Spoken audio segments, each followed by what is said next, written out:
Alright, it's another video na naman tayo today guys. May nagtanong lang sa ating channel.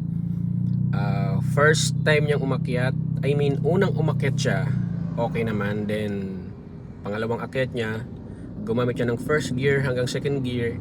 And then, feeling niya, kinakapos or putol-putol daw ang galaw ng kotse. Then, kahit idiin niya ang accelerator or gas pedal, hindi na nagkakaroon ng hatak ang sasakyan uphill, no, pa forward.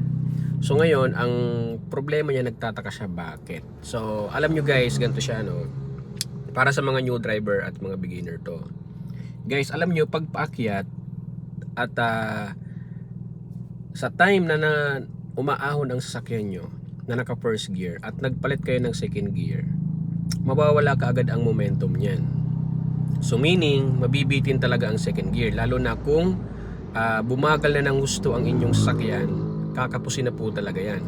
Kaya ang pinakang tip ko dyan guys, tandaan nyo to, kapag kayo ay nasa first gear, habang umaakyat, paahunin nyo na muna.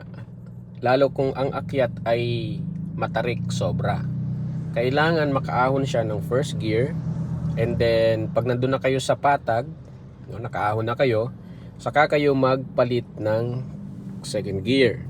Kasi hindi na siya mabibitin, hindi na mawawala ang momentum kapag nagpalit kayo ng second gear. Now, kung feeling nyo may mga time na nakakapag second gear kayo at umaahon ng okay naman, ng maayos, naka second gear, so ang ibig sabihin nun, hindi siya nawala ng momentum nung nagpalit kayo ng from first to second gear.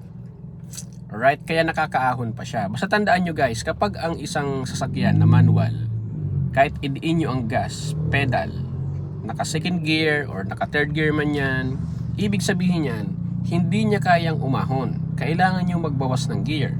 So halimbawa, naka second gear kayo, ayan, let's say naka second gear, tapos umaahon yung kotse nyo, tapos kahit anong tapak nyo sa gas pedal, kahit isagad nyo na yung gas pedal, wala nang hatak. So ang gawin nyo, clutch down, tapos ilipat nyo ng first gear. Then bitawan nyo yung clutch, then mag-add kayo ng gas.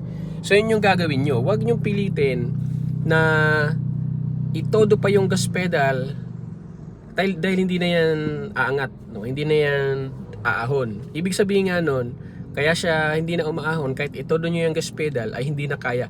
Kaya kailangan nyong ibalik sa first gear para makaahon ka agad. Alright? So hopefully guys, nakatulong sa inyo yung video na to, especially dun sa nagtanong regarding this video. Kung gusto niyo naman ganitong mga tutorial video, may mga katanungan kayo, mag-comment lang kayo sa ating YouTube channel at doon natin yan babasahin. Okay? Sa YouTube channel tayo nag-upload ng mga habang video. Right? Bye-bye!